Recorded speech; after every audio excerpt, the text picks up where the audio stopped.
Malevolent. Written by Malcolm Bowman. Mickey Haywood. Internal Partridge House. Katie's bedroom. Night. Moonlight beams inside an empty, typical teenage girl's bedroom through half-open curtains. Muffled sobbing. Katie Partridge, 18, hides underneath her bed, hands tied to her mouth, her eyes tearful, extremely frightened. The door creaks open. Heavy footsteps. A figure wearing 2 black shoes enters. He stops just inside the doorway. The man in black, dressed all in black, face unseen, grips a blood-soaked butcher knife in his hand. He slowly paces the room. He opens the wardrobe, closes it. He walks around the bed in deliberate, slow manner. Katie remains in fear. Tears roll down her cheeks, her hands wrapped even tighter over her mouth. The footsteps stop.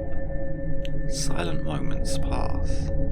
Katie eyes the open door. A few more moments pass. Silence. Katie looks towards the door again. Hope. A chance. Katie scans the view of the room as best she can. No sight of anyone else in the room. She braces herself. Cautiously, she makes a small movement. Reassured by silence, Katie shuffles more. She pulls herself slowly from under the bed. From the top of the bed, the man in black grabs Katie's hair with his hand. He cuts her throat. He releases her head, and it drops to the floor. A puddle of blood seeps from Katie's slit throat. The man in black calmly gets off the bed. He drags Katie's body from beneath the bed. Convinced she's dead, he calmly walks out of the door.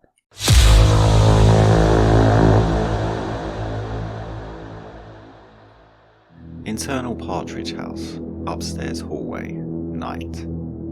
The man in black walks casually down the staircase.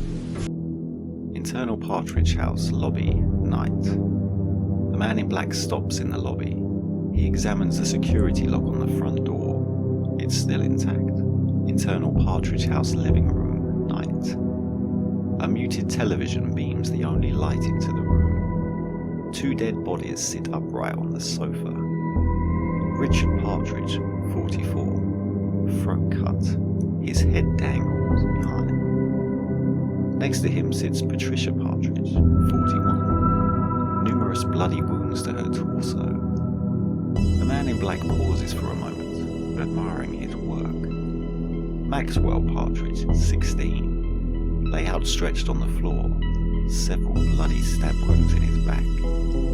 The man in black walks calmly over Maxwell's corpse and into the kitchen. Internal Partridge House, kitchen, night. Another body, Stephen Todd, 21, stabbed multiple times. A large puddle of blood covers the kitchen floor. The man in black walks through the puddle with no concern and takes a seat near the kitchen table. The only light is from the living room television set. The man in black pulls a packet of cigarettes from his trousers pocket. He lights one. His lighter illuminates half his facial details. He's 20 to 25, shaven with black laid-back hair down to his neck. Normal looking kind of guy. He smokes in relaxed fashion, admiring the dead body of Stephen Todd on the floor.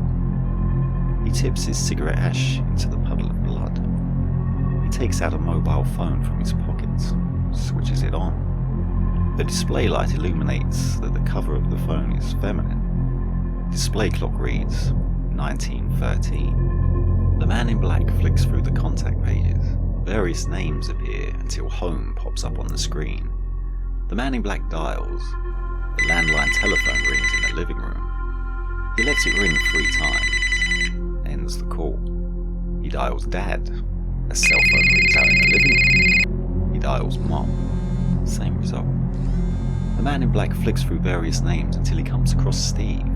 Dials. A large harmonic ringtone. The man in black looks at Steve's body. Giggles to himself. The man in black ends the call. Places the cell back into his pocket. He leaves the house through the back door, closing it firmly on his way out. External residential back street, night. The man in black walks past a row of fenced-up back garden houses, leaving bloody footprints on the ground. A dog barks as he walks off into the distance. External Batchwood Street, night. A residential street packed with ambulances and police cars. Siren lights clash with the glow of orange street lamps. Media crews line up at the garden path of a particular house held back by a barrier of crime scene police tape. Curious neighbours gather round the area. External Kennedy's house, night. 2 paramedics bring a zipped-up body bag from the front door. Cameras flash from the awaiting media as the paramedics take the body bag into the back of an ambulance. News reporter Sandra Kingham, 35, tries in vain to quiz the paramedics as they return morbidly back to the house. Sandra Kingham, talking to camera. We have now just seen another body taken from the Kennedy house here down at Batchwood Street. That makes it 4 dead bodies. I repeat, 4 bodies have now been found in this grisly discovery. 2 police officers obstruct Sandra on their way towards the house. Sandra gives them a dirty look, quickly returning to her previous expression of grave concern. Sandra. From what information we have gathered here at Yatesville Local News YLC is that the bodies were found about an hour ago at 6 p.m. by a concerned neighbor. As soon as we get some more details, we will inform you straight away. Back to the studio. Cameraman James Collins, 43, gives a cut and lowers his camera. He has a headset on and a small microphone. James. Awesome stuff, Sandra. Sandra lights a cigarette, quickly refreshes her makeup. Sandra. Awesome? I'll tell you what's awesome, James. She checks her hair in a small mirror in a compact. Sandra. Awesome is that this town has never had anything like this happen to it in its entire bumpkin history. Even more awesome is the fact we were the first to cover it. James grins. He receives feedback through his headset. James. Yep. Okay, will do. Sandra, anxious. Well, what did they say? James. The channel loved the broadcast. YLC news ratings are going to hit the roof, Sandra. And you're the one that's going to get the credit. Sandra clenches her fist in victory. Sandra. There really is a God. Internal Kennedy's house, lobby, night. Busy with police officers and paramedics. A forensic team are also resident. Flashing cameras occasionally go off. Detective Don Risco, 54. Balding, short, blonde trench coat. And Officer Ken Olson, 29. Tall, handsome, well-built. Stand in the hallway. Olson. Goddamn news channels got here just as we did. Been hassling us for answers ever since. Risco. What do they know so far? Olson. That it's a homicide. They know the names involved, but we've not allowed them to release them as yet. Relatives are still being notified. They have a right to know before the nation finds out. Risco nods in agreement. Internal Kennedy's house, living room, night. Risco and Olson enter inside. A crime scene unit busy at work. Blood stains cover the floor. A male body lies flat on the floor, face up. His torso has multiple blood stains on his shredded shirt. Olson. That's Richard Kennedy, 65 years old, father of the house. Apparently, he'd invited his daughter and her husband round for the day. Risco puts a hand to his chin and rubs it gingerly. Risco. Where's the daughter? Olson. Her body's been taken to the morgue. A few moments before you got here, Detective Risco. Risco takes a look around the living room, careful not to disturb the scene. Risco. How was the daughter killed? Olson. Rosemary Johnson was stabbed. In her back, multiple times. We're gonna need a coroner to be sure. Risco. Was her body found in here? Olson. In the kitchen, traces of blood indicate she might have been trying to get away to the back door, but didn't make it. The son of a bitch got to her first. Risco walks into the kitchen, where there are a few other members of the crime scene unit. Olson follows. Internal Kennedy's house, kitchen. Risco crouches, examines the kitchen floor. Blood marks surround it. He carefully walks to the open back door. Risco. The daughter, how old was she? Olson. 28, her husband, Timothy Johnson. His body was found upstairs in the spare bedroom. Risco. Let me take a stab at this one. He was butchered too, right? Risco walks over to the kitchen sink. Olsen. Correct. Risco grabs a cup and goes to turn the kitchen sink on. He's staggered to find a decapitated woman's head staring up at him from inside the basin. Risco staggers back in shock and clumsily into a member of the crime unit. Get off me, man. I'm a Olsen. detective. By the way, that's the head of the mother, Elizabeth Kennedy, 63 yesterday. Risco, composing himself, takes a handkerchief from his pocket and wipes sweat from his forehead. Risco. Where's the body? Olsen. In the back garden, cut up. I don't think we found the left leg just yet. It's a real mess. Risco cuts Olsen off. Risco. I get the picture, Owlson. So, let's say the murders happened sometime around 5 to 6 o'clock this evening? Olsen nods in agreement. Risco strokes his chin, analyzing. Risco. And a neighbor, a Mrs. Pillins, called the police due to her hearing several loud screams. Right so far? Olsen. That's right. We got here at 6:22 p.m. Discovery of the bodies, and you were called in. What next? The two walk through the living room and into the hallway. Internal Kennedy's house hallway, night. Another body bag is being taken through the front door to a frenzy of camera flashes from the awaiting press. Risco looks sternly at Olsen. Risco. I have never seen anything like this in this town before. I've never seen anything like this before, period. Yatesville's a quiet town. Do you think it was a local? Risco shrugs his shoulders. Risco. At this point, I have no idea. Could be a family member or close friend. Someone obviously had a serious grudge against this family. Olsen. What do we do now? Risco. There's a killer on the loose, and they couldn't have got very far. Let's get people off the streets and behind closed doors for safety's sake. Risco and Olsen head to the front door. External Kennedy's house, night. Risco and Olsen walk down the garden path to a blaze of camera flashes and calls from various media that are restrained by other police officers and the yellow tape barrier that surrounds the house. As Risco and Olsen head to their vehicle, Sandra and James manage to get through and surprise them. Sandra. Detective Risco, can you confirm that the entire family that live in that house have all been murdered? Risco ignores her and gets inside the driver's side.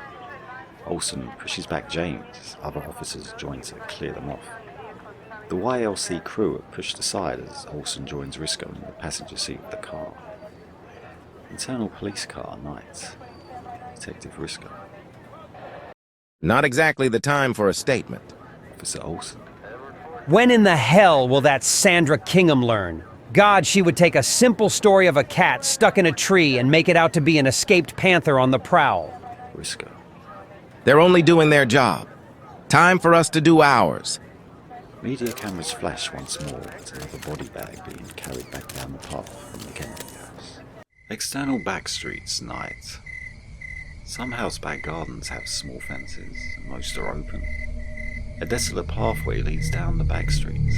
Street lights flicker, some out of action. The flickering lights give off an eerie orange glow.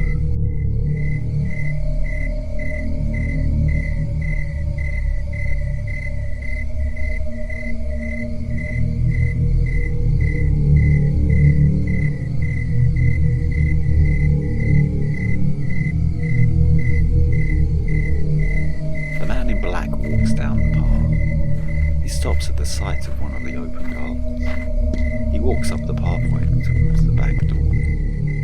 Internal Mandel house, kitchen, night. Gina Mandel, 75, sets 2 plates on a table. She checks the oven. Gina. Lisa better bring home some of that soft fudge. I don't like the toffee. Gets stuck in my teeth. Internal Mandel house, living room, night. George Mandel, 76, half asleep in his chair. A classic horror movie plays on TV. Internal Mandel house, kitchen, night. Gina rechecks the oven. Whatever the hell is inside looks destroyed, let alone cooked.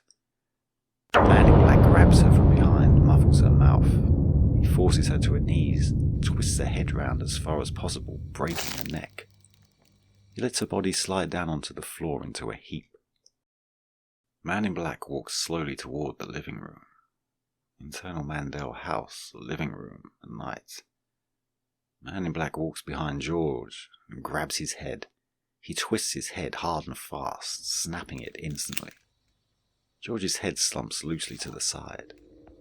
Man in Black takes a seat beside George's dead body, places his arm around him.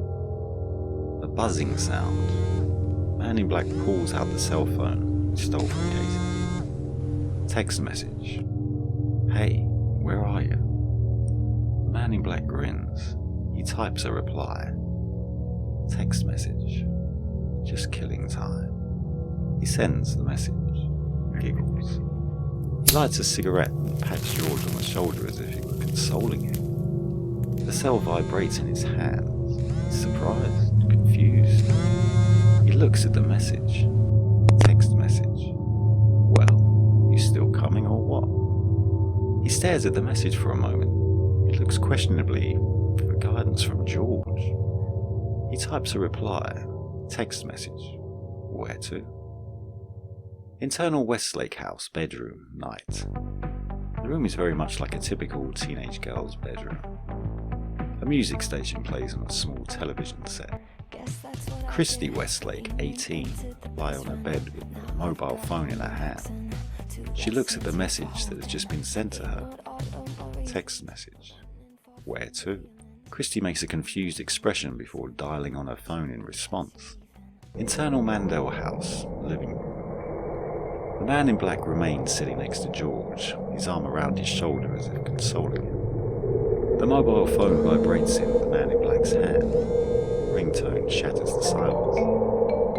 The Man in Black looks at the display screen. It's an incoming call from Christy. The Man in Black lets the phone ring, before placing it to his ear and answering the call. Intercut Westlake bedroom, Mandel house, living room. Man in Black, husky. Hello, Christy. Christy. Hi, is Katie there? Man in Black. No. Christy hesitates, taken aback by the response. Christy. Can I speak to Katie, please? Man in Black. No. Christy. Okay, is this Steven? Man in Black remains silent. The muted television gleams in his menacing, confused eyes. Christy, sarcastic. Steven, I'm Christy. I'm like the person who has invited you both round tonight. It's a long silence. Christy looks bemused. Man in Black. Yes. Christy. Yes, what? Man in Black. Yes, I'm on my way. Christy. Okay, great. Well, nice to finally actually get to speak to you. I was calling Katie because you guys are running late. Man in Black. Calmly. Late for what, Christy? Christy, agitated. Jesus, didn't Katie tell you? She said it was cool. Man in Black. Tell me where. Christy pauses for a moment. Christy. Let me talk to Katie. Katie's dying to talk to you. But she's flat out at the moment. Listen. Tell me where to meet. And I'll be there shortly. Well, ask Katie. We're having a party once my parents are gone. We were gonna finally meet up. I'm surprised she never told you, Mr. Mysterious. The Man in Black's eyes gleam menacingly. Christy. You still there? The Man in Black removes his arm from George's shoulder. He breathes heavy, agitated, angry. Christy. Hello? Man in Black. Tell me the address. Christy giggles down the phone. Christy. God, you are weird, man. It's 36 Ascot Avenue, okay? Man in Black turns off the mobile phone. End intercut. Internal Westlake house, bedroom. Christy, stunned, removes her mobile from her ear and places it on her bed. She looks worried. Christy looks to her door. Jack Westlake, 40, pokes his head inside the door. Christy. Oh God, Dad, you scared me. Jack. Sorry, honey. I did knock. Christy regains her composure. Christy. It's okay, I was just on the phone. Jack smiles warmly. Jack. What a surprise. You're going to cost me my living on that damn thing. Christy smiles back, trying to reassure her dad she's okay. Jack. Now, we're only going to be out for a few hours. It's our anniversary, so the last thing I want when I get back is some pothead smoking whatever it is they smoke these days sitting in my living room. Understand, young lady? Christy looks at Jack with a deadpan expression. She's heard this before. Christy. Sorry to break the mold, Dad, but I'm really not into the drug scene just yet. Jack.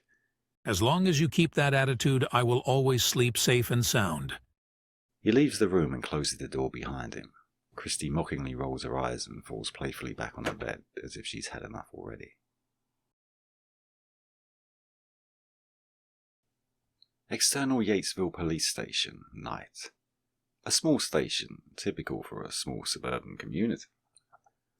Internal Yatesville Police Station, Risco's office, night. Risco sits at his desk, a paper cup of coffee in his hand as he strokes his chin with his other, looking deep in thought. Olsen stands opposite. Olsen. We've got the chopper out and YLC are going to run the story. Good. Olsen. Are you sure that's the best thing to do? People are going to be scared to go outside. It could create panic. Risco takes a big sip of his coffee before crushing the empty cup and tossing it into a nearby bin. Risco, matter-of-factly. If it prevents people from going outside, we've achieved our aim. Olsen. What I meant was, we could be looking at people being overprotective, paranoid. Risco sits back in his chair and strokes his chin once again. Olsen. It could create a bigger problem. Maybe we're being oversensitive, Don. Maybe keeping a lid on it. Risco. 4 bodies found in Yatesville, and you think I'm being oversensitive? Stands up and straightens his tie. Olsen. Next move? Risco. Next move is to get a bunch of officers round as many houses as we can to explain what is going on. Olsen, questionably. House to house? Risco stares at him sternly. Olsen. Right, you got it. Risco. Then I'm going to have to explain to the captain what we have done and how we plan to proceed. Olsen. The captain's away, Don. He won't be back until Monday. Risco makes a move for the door, carrying his trench coat over his arm. He nods for Olsen to follow him. Risco. Once he turns on the news, make no mistake, he'll be back.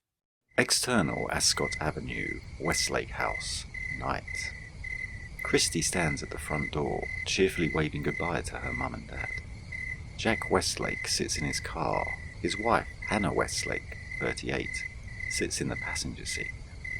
Hannah talks to Christy through the rolled-down window.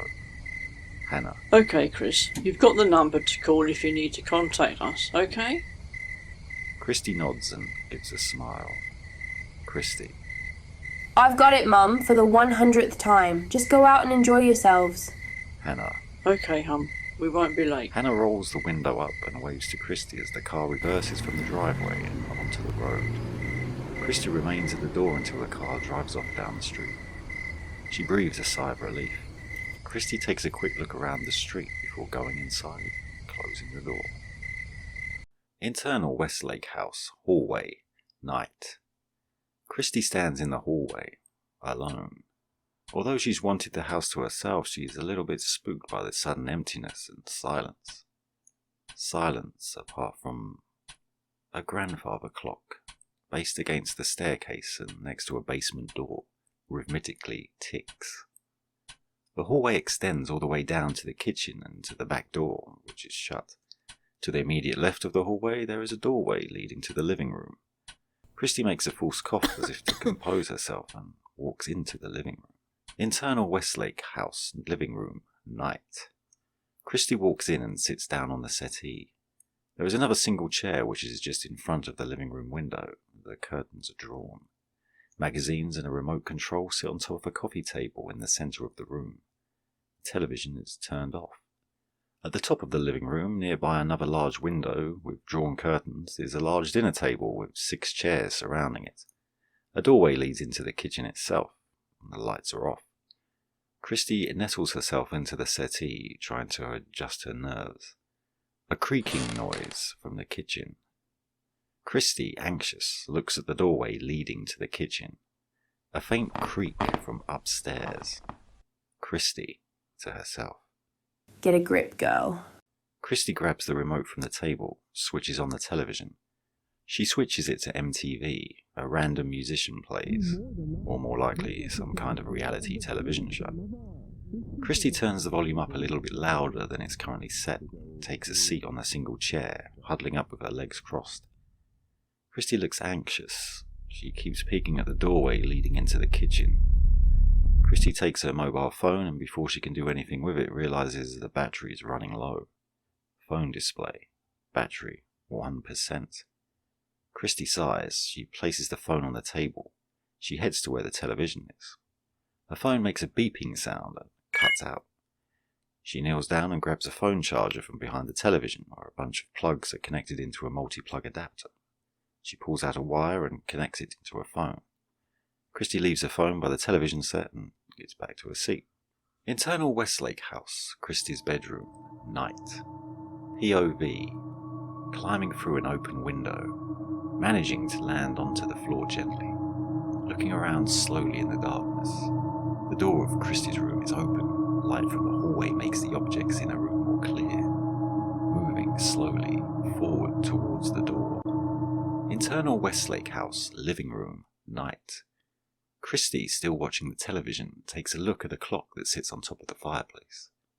It reads 8:40. Christy sighs, sits up and makes a move for the door leading to the hall. Internal Westlake House, hallway, night. Christy heads to the staircase. She pauses. She looks down the hallway at the dark kitchen. She hesitates, seemingly worried. Eventually, Christy walks up the staircase, the sound of MTV filling the silence.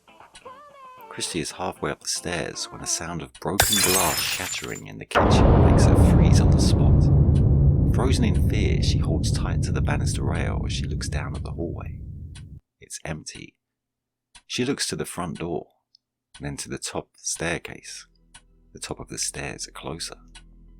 Christy continues to look down at the hallway, wide-eyed. A shadow of a man slowly emerges from the kitchen, illuminating across the hallway. Christy runs to the top of the staircase. Internal Westlake House, upstairs hallway, night. Christy dashes towards her bedroom. She stops in horror. A tall figure stands in the doorway. Christy screams. She turns back, runs towards the bathroom. Internal Westlake House, bathroom, night. Christy rushes inside. She slams the door shut. She locks it. Christy, panic-stricken, looks around the bathroom, searching for something to protect her. Toothbrushes, toothpaste, deodorant cans. Christy grabs a can and removes the lid before pointing it at the door and aiming pose. Christy, tearfully. Oh God. A knock on the door. Christy tenses up, kneels down, keeping the deodorant spray can aimed high at the door. The door handle moves. A shove against the door. A muffled voice. Male voice, off screen. What the hell are you doing? Christy suddenly relaxes for a second. Male voice, off screen. Christy? Christy keeps the deodorant can aimed at the door, but she's not as scared as she was. She's confused, growing angry. Christy. Ben? Male voice, off screen. Ben! Yes, it's me, Ben. Chris. I'm sorry I scared you, okay? It was a dumb joke. Please. Christy jumps up from her position and unlocks the door. She opens it. Standing at the doorway is Ben Stewart, 19. A tall guy and of muscular build. Ben gives off an expression of feeling extremely stupid. Ben. Sorry? Christy's seething. Christy. You stupid prick. Ben holds his hands up apologetically. Ben. I'm sorry, okay? I was just fooling around. Christy. Use some of this.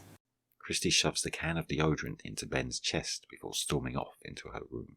External Batchwood Street, night. Busy with people, all seemingly queuing up in rows as the Westlake's car comes into a stop amongst a jam of vehicles.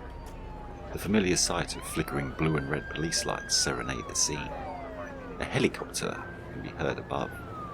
A roadblock has been formed further down the road. Internal Westlake car, night. Jack and Hannah look on surprised. Hannah. I told you we should have taken the other road. Jack frowns at Hannah with a cynical glare. Jack. No shit. The cars ahead of the Westlakes turn back and drive off as police officers head to each car, giving them instructions. Hannah. Some anniversary this is turning out to be. Jack. Probably kids. They drive like maniacs these days. It was only a matter of time. Hannah lights a cigarette, rolling down her window as another car drives past. Hannah. We can be grateful Christy doesn't hang around with animals like that. Jack nods in agreement. The car ahead of them diverts back to where it came from, presumably following the instructions given. A police officer beckons the Westlakes further. Hannah taps Jack's hand, smiling. Hannah. We are getting old, aren't we? Jack smiles back. Jack. That we certainly are. Jack drives the car towards the officer and stops, in range of seeing the Kennedy's house and the commotion that surrounds it. Hannah. Oh my god.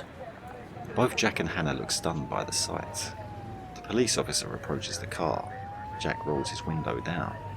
Police officer. Sorry, sir. I hope you don't mind, but I need to ask you a few questions. Hannah coughs slightly as she puts her cigarette out in the ashtray. Police officer looks at Hannah and nods. Police officer. And you too, ma'am. Jack and Hannah both look at the officer. Jack. What seems to be the problem? The police officer shines a bright handheld torch into the car. Police officer. You live around here, sir? Jack. Just down the road at Ascot Avenue. Hannah. What is it? 10-minute drive from here. Jack nods. The police officer takes a look back at the Kennedy's house before returning his glance back at them. Jack. We're on our anniversary, officer. We were going out of town, to Kensingwood, to have a meal, maybe see a film. Police officer. Not tonight. Jack and Hannah look at the officer, surprised. Police officer. There's been an incident here which will mean you will have to go directly home. Jack looks at the officer inquisitively. Hannah. Go home? Police officer. Yes, ma'am. Jack and Hannah exchange quizzical expressions. Jack. Well, what's happened? Police officer. In the interest of public safety, you need to go straight home. Orders from above, not my decision. I'm sorry for ruining your evening. Hannah. Can't you tell us why? The police officer looks back again, but this time at the gathering row of vehicles behind the Westlakes. The police officer returns his head in a little further inside the Westlake's door window. Police officer, softly.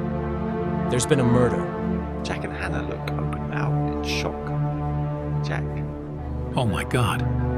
Police officer. Yep. Now get on home, please. Turn on the news when you get inside.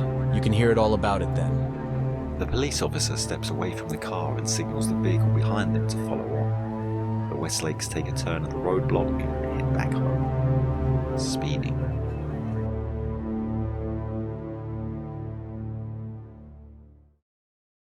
Internal Westlake house, living room, night.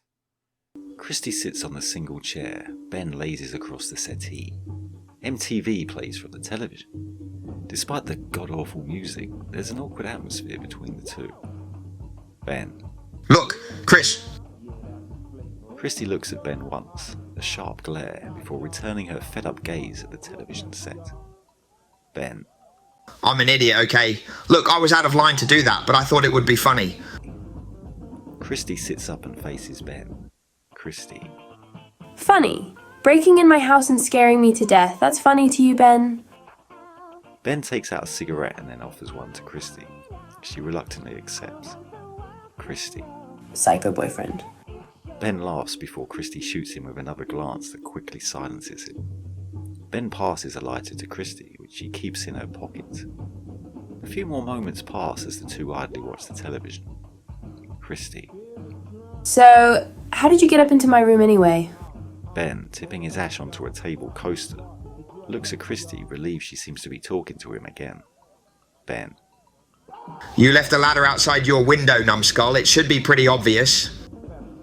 Christy, shouting. Ben! Ben falls back to the settee. His cigarette falls and lands on one of the settee's pouches. Ben picks it up quick, not before it leaves a scalding burn. Christy stands up, infuriated. Christy. My god, what is wrong with you? Get a frickin' ashtray. Ben stands up and heads off into the kitchen. The kitchen light springs on. Ben, off screen. Okay, some party this is turning out to be. Christy sits back on the chair and, realising she doesn't have an ashtray, tips her cigarette ash on the table coaster. Christy.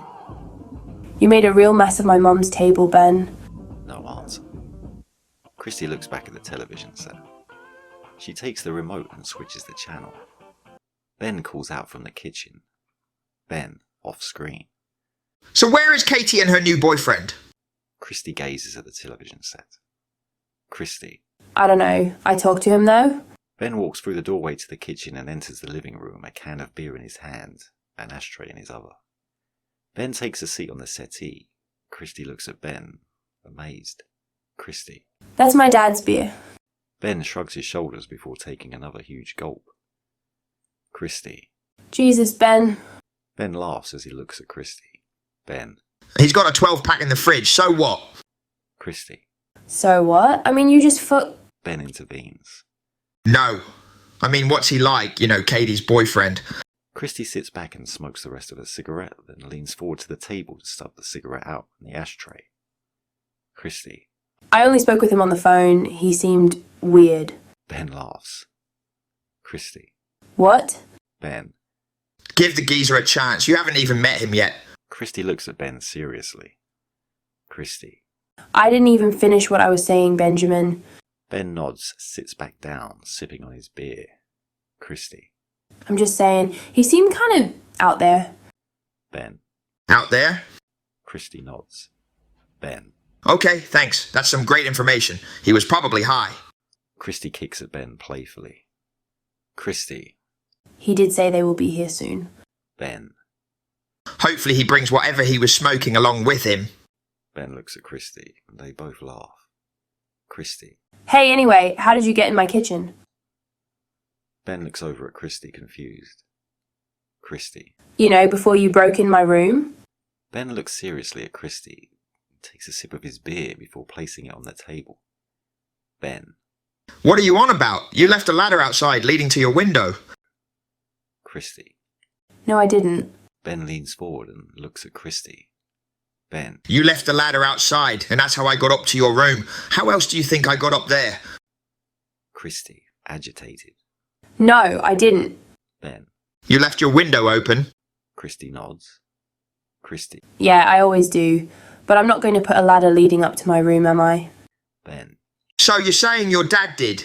I know it's his because I've seen it behind your shed. Christy looks flustered and stands up. Christy. Why would my dad do that? Ben shrugs, takes a sip of his beer. Christy. Shit. Ben. What now? Christy heads to the television set and unplugs her phone from the charger. She tries to turn her phone on, but it's dead.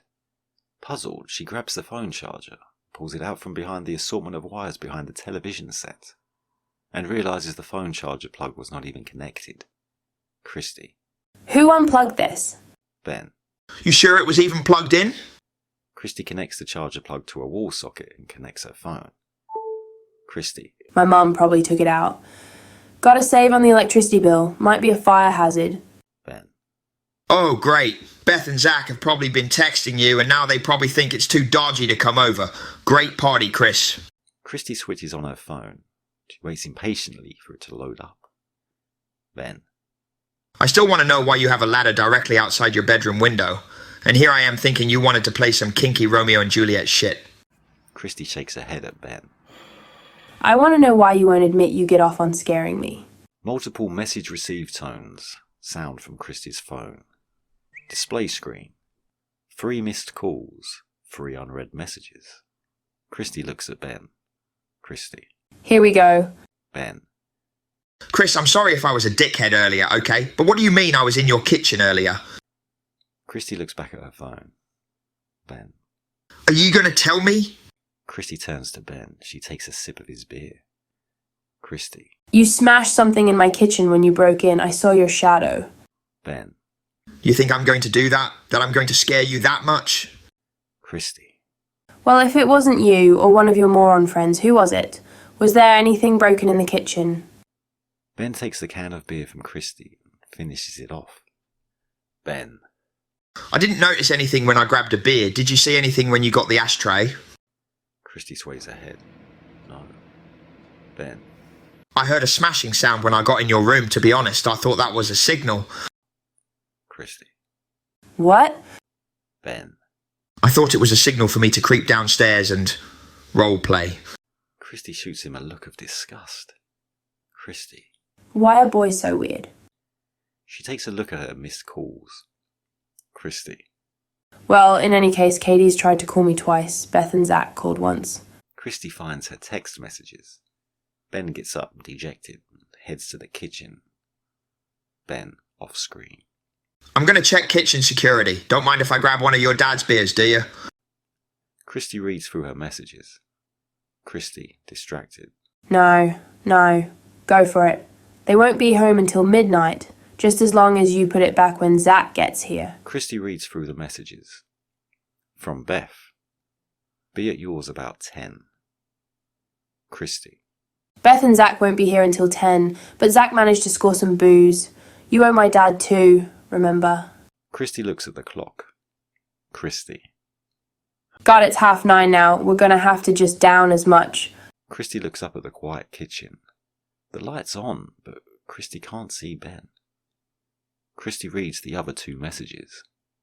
From Katie. Why are you not answering my calls?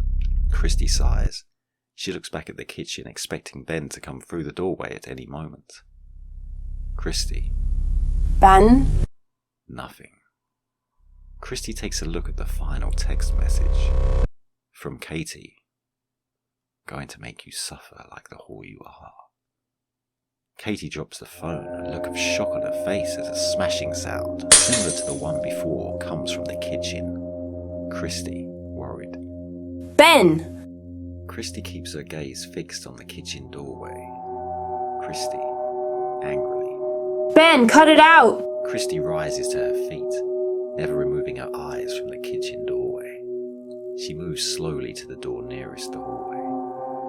Her eyes are wide open in panic, her breathing accelerating, constantly looking at the kitchen doorway. Christy gets within a foot of the hallway door. She's ready to run to the front door. She turns and bumps straight into a figure. Christy falls back. She looks up in fear.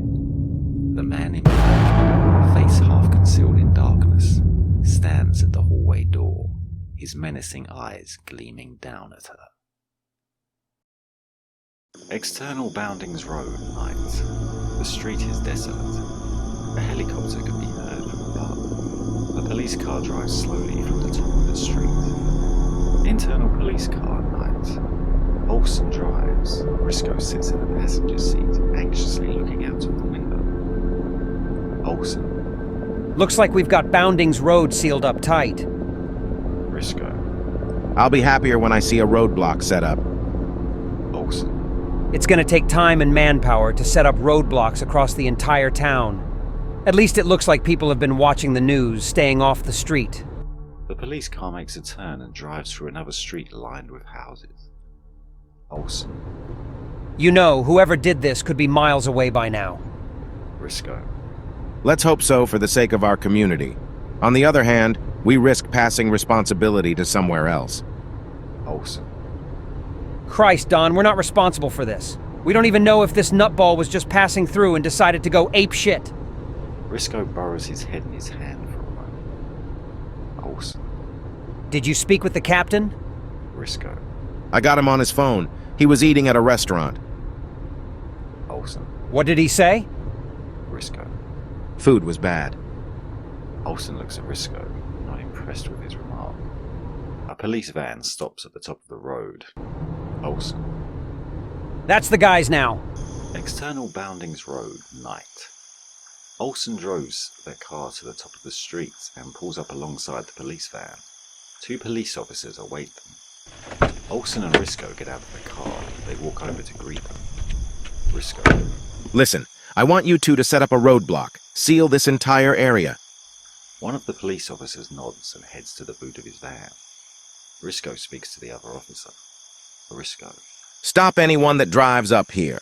I want you asking them where they live, why they are here, who they are, ID, insurance, the lot.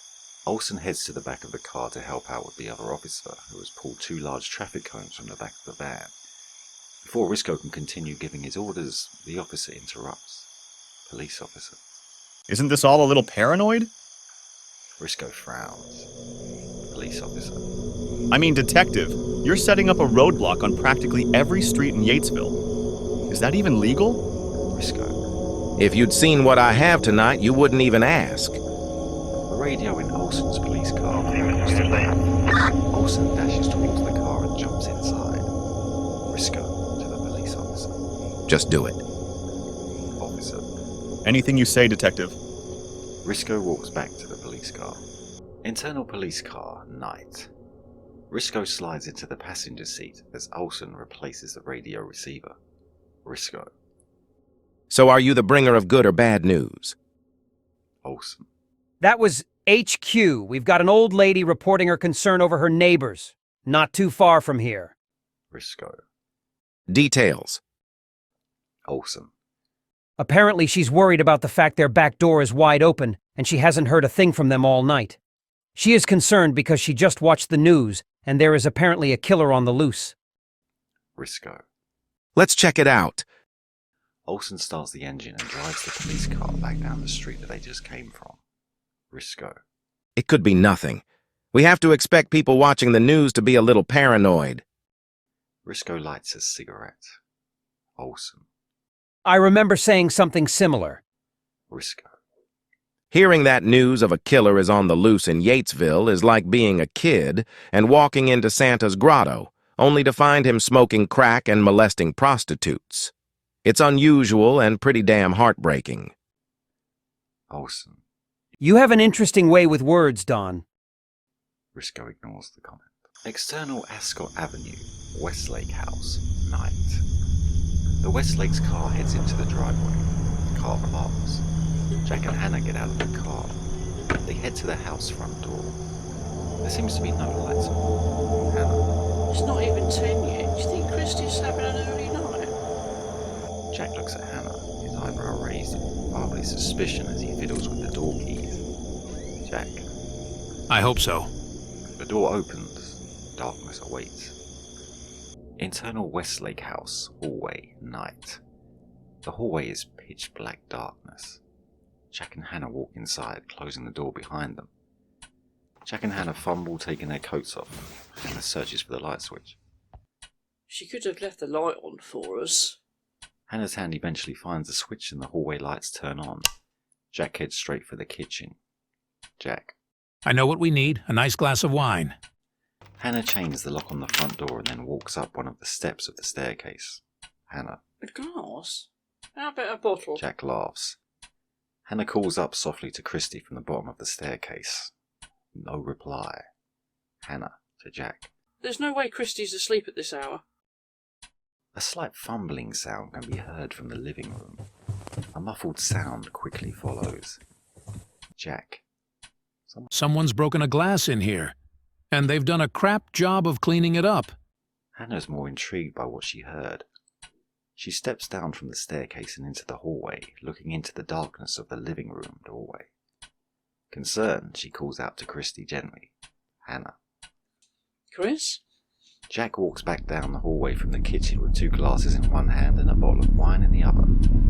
He hesitates when he sees Hannah at the doorway of the living room, obviously concerned.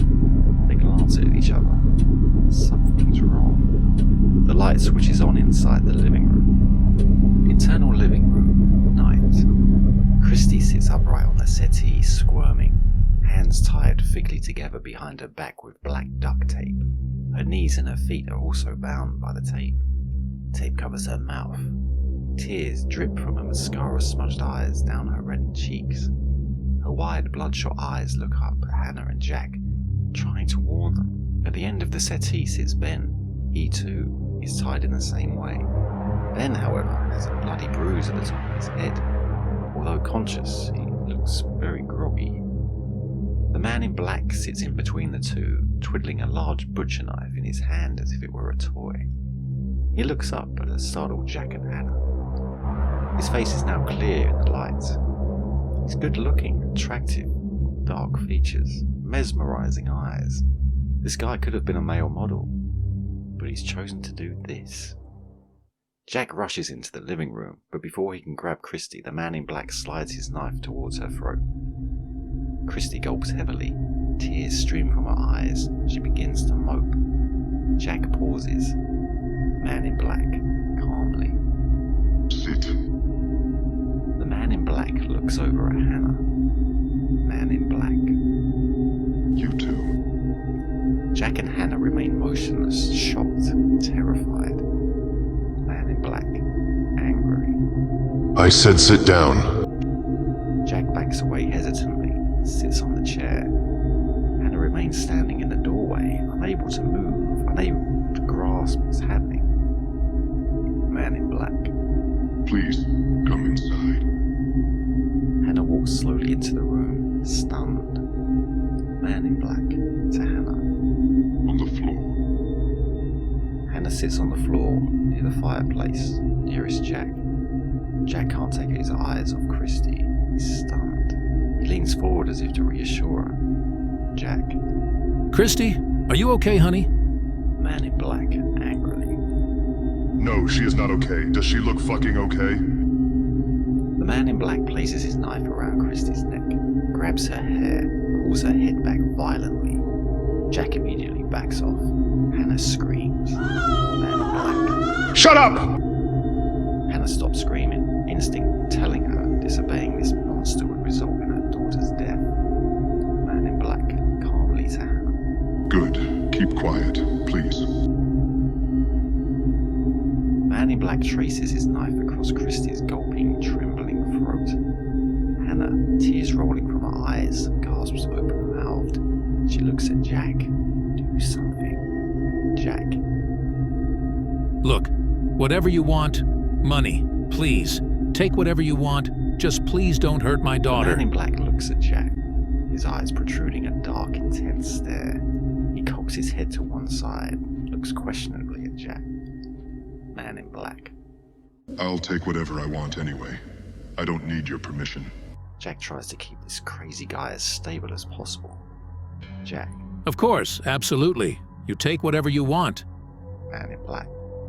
You will do what I want you to do. The man in black nods towards the still groggy Ben next to him. Man in black. And you will do it without question. Your bitch daughter's life depends on it. The man in black stands up.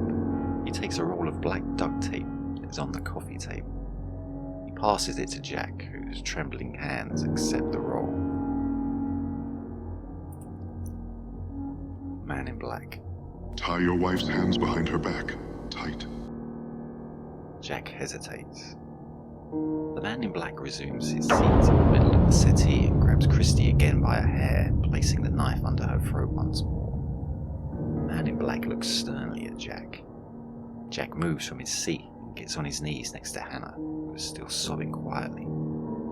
Jack begins to stretch out the roll of tape, making the silence-breaking rip sound. Man in black. Do it so I can see. No cheating. Jack reassures Hannah, placing his hand on her shoulder. Jack, whispering. It's gonna be okay, hun. We're gonna be okay, I promise. Hannah offers her hands behind her back, and Jack begins to tie them together with the strong tape as the man in black instructs. Man in black. Tighter. Don't worry about how much tape you use. Man in black seems satisfied. Man in black. Feet next, just as tight. The man in black looks over at Christy, forcing her to look at him with his grip on her hair. He circles the knife playfully around her throat, careful not to cut. Man in black, softly, creepily. I bet you're glad I heard them coming now, aren't you? Lucky I saw them coming up the driveway. Lucky I heard them arriving. You didn't tell me, did you? Why didn't you tell me, Christy? Why didn't you tell me? Christy begins to panic, her nostrils flaring. Jack looks up, pleading at the man in black. Jack. For God's sake, leave her alone, please. The man in black looks back to Jack. Man in black, angrily. This whore should have told me you filthy pigs were coming back so early. He stands up and boots Jack in his face hard, sending him to the floor. Hannah, her feet and hands tied, looks around and screams. The man in black repeatedly kicks at Jack's stomach and his chest, beating him savagely. Jack drifts off conscious. Hannah screams delirious. The man in black places his knife on the coffee table. He grabs Hannah by her hair. Christy looks on in horror, but also at the knife.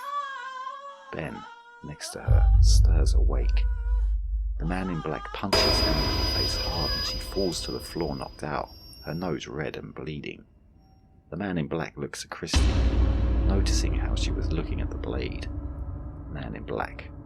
I'll deal with you in a minute. The man in black grabs the roll of tape and begins to strap a roll around Hannah's mouth. He ties 3 straps worth before tearing the tape off and dropping her back to the floor.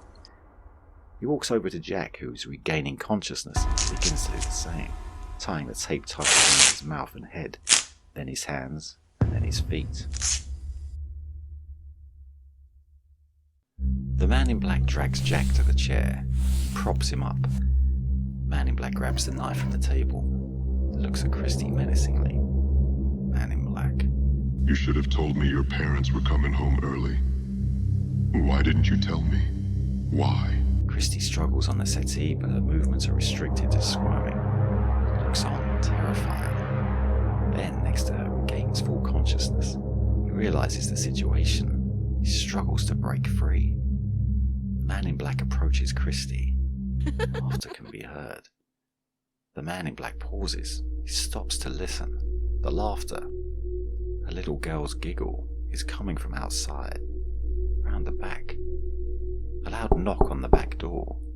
The man in black looks confused for a moment, pauses, stares at something only he can see. He snaps back to reality. He realizes who it could be. He snarls back at Christy. Man in black. Looks like your house guests have arrived, Christy. External Westlake house, back garden, night.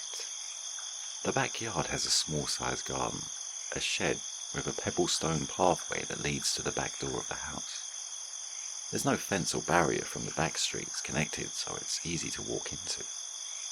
Beth Rawling, 17, and Zach Cambridge, also 17, are waiting at the back door. Zach has a carrier bag with him, weighed down with bottles. Beth is smoking a cigarette and looks freezing cold. Beth. God's sake, Chris, hurry up! Beth knocks again on the door a couple of times. Zach. Chill out, Beth. She's probably getting her clothes back on. The door opens slowly. Both Zach and Beth are taken aback when they see who's opened it. It's the man in black. Zach. Hi, where's Christy? The man in black opens the door wide and beckons them to come inside with his hand. Beth whispers to Zach as they slowly walk inside the kitchen, which has no lights on. Beth. It must be that Steve guy. You know, Katie's new boyfriend? Zach. The weirdo? Beth hushes him with her hand, acting out of politeness. Internal Westlake house, kitchen, night. There's a large table in the middle of the room that light from the living room illuminates. Beth and Zach walk past the man in black and into the living room, oblivious. Internal living room, night. Beth and Zach stop in their tracks as soon as they enter the room. Christy and Ben are still on the settee, Jack on the chair and Hannah on the floor. All are tied up and gagged with tape. The distress on everyone's face is clear. Beth. Oh my God. Zach drops his bag and the alcohol bottles inside smash on the floor. Beth, open-mouthed in shock, turns to run to the kitchen with Zach. The man in black stands in the way of the now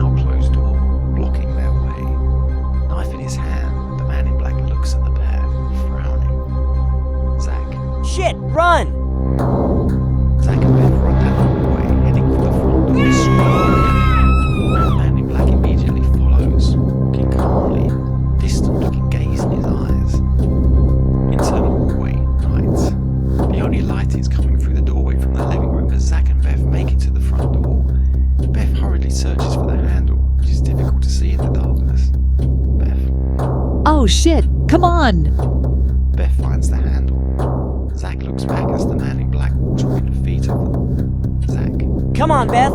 Hurry up. Beth pulls hard to open the front door, but it will only open a few inches, much to their stunned expressions. The safety chain is in place. No! Zach grabs hold of Beth and pushes her up the stairs just as the man in black stabs Zach on his shoulder. Zach falls on the staircase, his face expressing severe pain. So painful, Zach cannot even yell. His mouth opens but with only gasps for air. Beth screams and she looks down as she watches the man in black grab hold of Zach's forehead. The man in black then slits Zach's throat from ear to ear. Blood gushes from the deep cut in Zach's throat as his eyes roll back into their sockets. His body begins to convulse for a few moments. Shocked into paralysis, Beth faints, collapsing on the staircase. It's too much for her to take. External launder's house, night. The door of the launder's house opens slightly with a chain attached. A worried-looking elderly woman, Mrs. Launders, 75, peers through the gap. Risco and Olsen are at the door. Olsen. It's okay, ma'am. We're the police. Mrs. Launders squints her eyes at the two suspiciously. Mrs. Launders. How do I know that's true? Olsen takes his ID from his pocket and shows it to her. Olsen. You made a call to the police? About your concern for your neighbor's well-being? Mrs. Launders closes the door. Risco and Olsen look at each other as if they feel this might be a waste of time. The door reopens and Mrs. Launders stands at the doorway looking quite angry. Mrs. Launders. Well, you sure took your time. Olsen. Yes, ma'am. We're sorry about that. We've had a busy night. Olsen looks to Risco and so does Mrs. Launders. She points in Risco's face rudely. Mrs. Launders. Who the hell is that? Risco backs away slightly. Risco. My name is Detective Donald Risco. I'm here to help. Now, Mrs. Launders, is it? Mrs. Launders nods. Risco. Now, we all know each other. Would you mind letting us know what seems to be the problem? Mrs. Launders. Kurt. I don't have a problem. Risco looks at Olsen. Olsen. Mrs. Launders, you called the police concerned about your neighbors. We would like to know what the concern is. Mrs. Launders looks up at Olsen with a flirty smile. Mrs. Launders. Well, see here, officer, that's why I called you, see? Mrs. Launders then looks at Risco with distaste. Mrs. Launders. It's not me that has the problem. Olsen. Would you mind, Mrs. Launders, letting us know we really are very busy tonight? Mrs. Launders.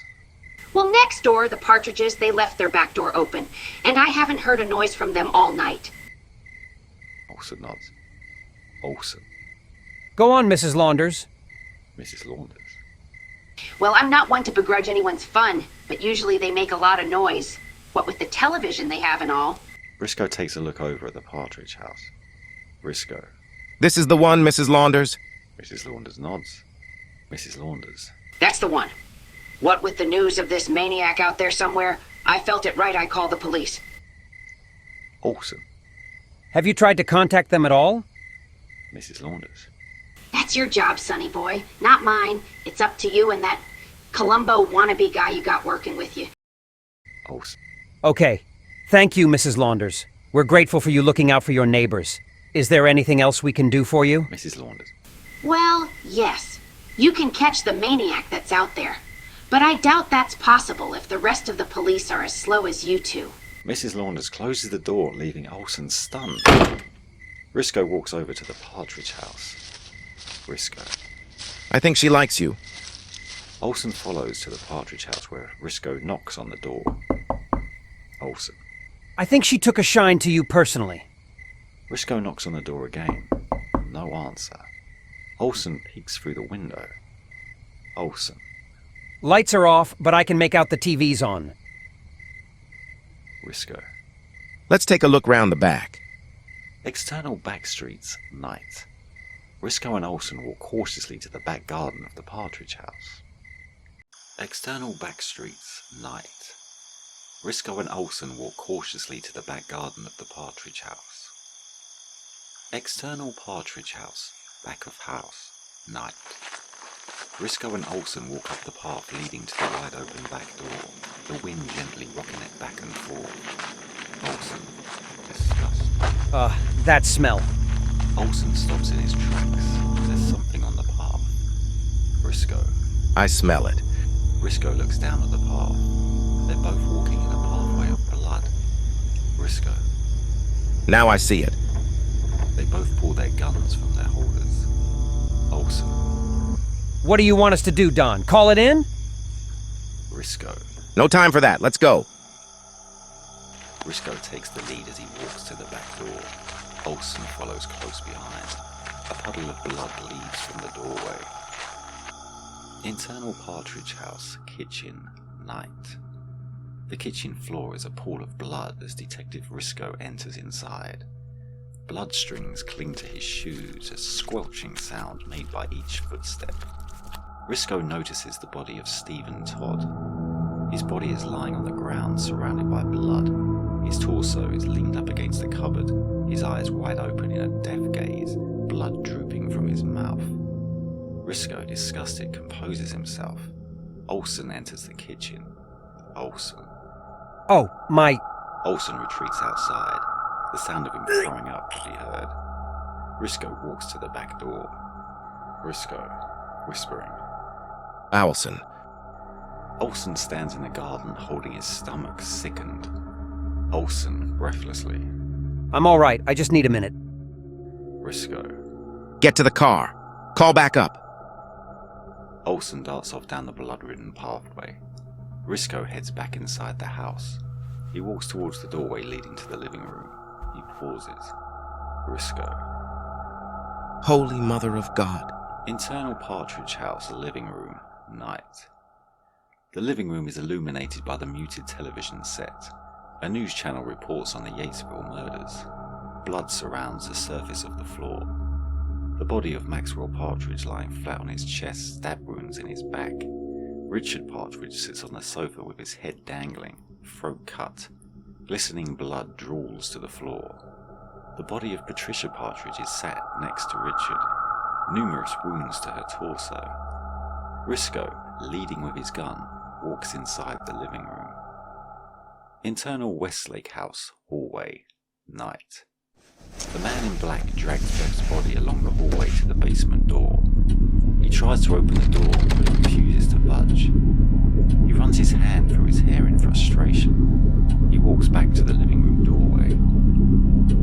He takes a look at the dead body of Zach at the bottom of the staircase, a knife lodged in his torso. Man in black rips the knife. Internal Westlake House, living room, night.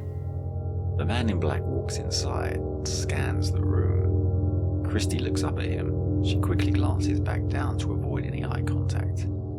Ben has managed to get himself onto the floor, but his restraints have made it impossible for him to move any further.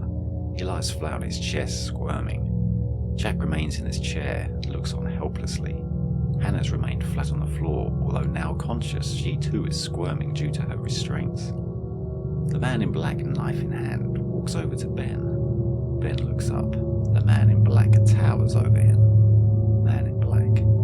That looks uncomfortable down there. Ben tries to speak through his taped gag, but is useless. Only muffled sounds can be heard. Man in black. I'm sorry. I can't seem to understand you. The man in black grabs Ben by his hair and drags him along the living room floor. Ben's face scrunches up in agony. Man in black. You didn't seem to like the seating arrangements I made for you, so let me try and make amends. A ripping sound, followed by a thud as Ben drops to the floor, free from the man in black's grasp. The man in black has torn a large clump of Ben's hair from his head. He looks at the hair for a moment before dropping it to the floor and gazing at Ben. Ben's eyes widen in horror as the man in black kneels down and places his blood-soaked knife near his stomach. Teasingly, he lowers it until he slices the tight tape restraint bounding him at his knees, freeing his legs. The man in black grabs Ben and forcefully props him up onto his knees, his feet and hands still tied. He points to the hallway. Man in black. Move. Hop to it, like a little bunny rabbit. Ben struggles to shuffle to the hallway. The man in black approaches Christy. He looks at her with an unnerving smile. Man in black, whispering. I'm going to take the gag off you now, Christy. I have something to ask you. Christy looks up, her eyes bloodshot red from her tears. Man in black calmly. But should you scream or wail like a child, then I will have to cut you up to shut you up. Not if you understand. Christy nods her head. The man in black picks up the taped gag and peels a little so he can get a firm grip. Man in black. This will hurt. Christy closes her eyes tightly in expectation of pain. The man in black rips the tape off in one quick swoop, making Christy's eyes water even more. Her lips are slightly cut and bleeding from the ferocity of the tape gag's removal. She chokes before taking much needed deep breaths of air. Man in black. Now, Christy.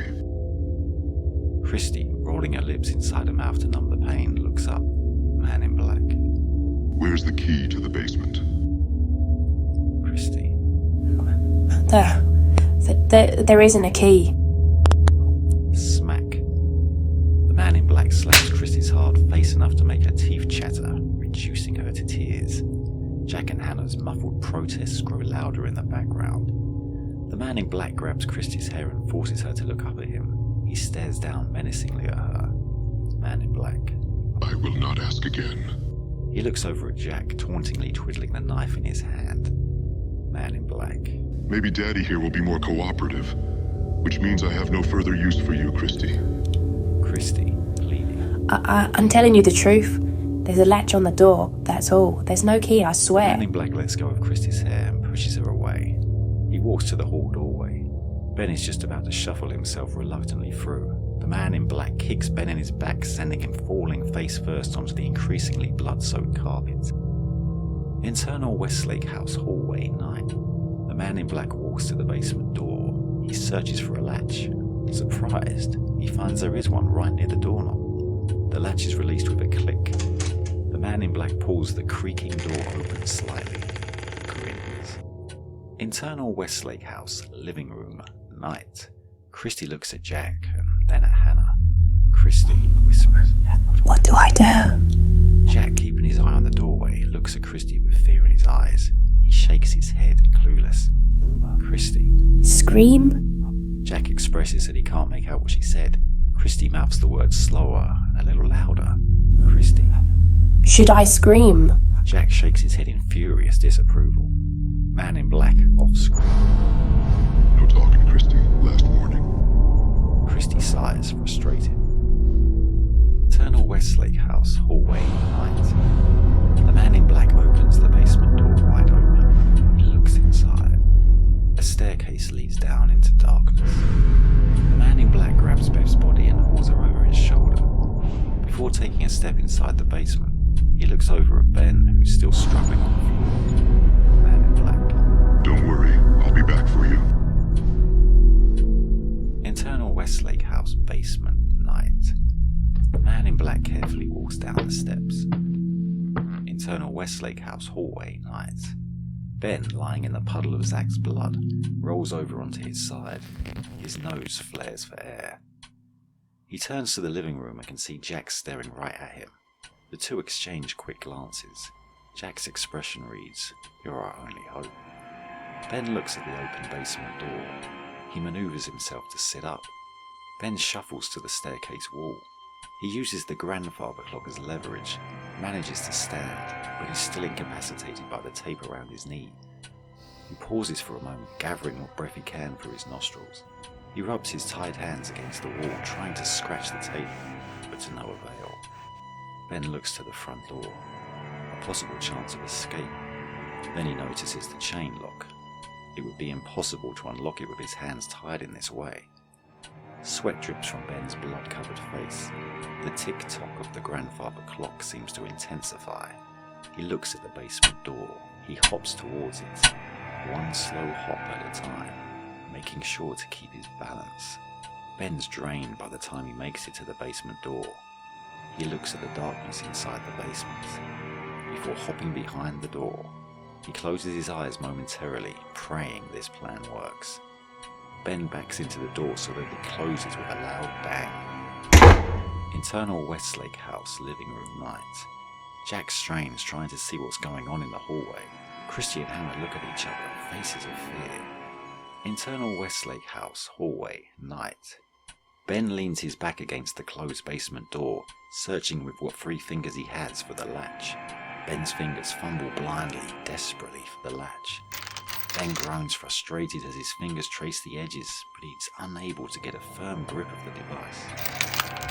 The tick-tock of the grandfather clock increases his anxiety. His fingers brush the latch.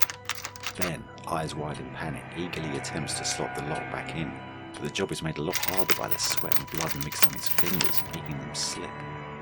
Footsteps from behind the basement door, slowly but loudly, getting ever closer. Ben's frustration grows as once more his fingers slip from the latch.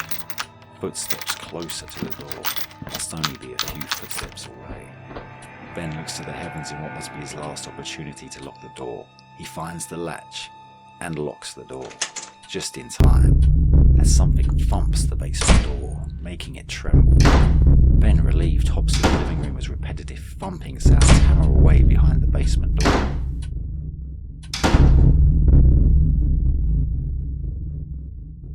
Internal Westlake House, living room night. Christy watches stunned as Ben hops his way inside. He collapses by her side. Christy. Ben, what's going on? What's happening out there? Ben, exhausted, directs his eyes towards her, then lowered to the taped gag around his mouth. Christy gets the message.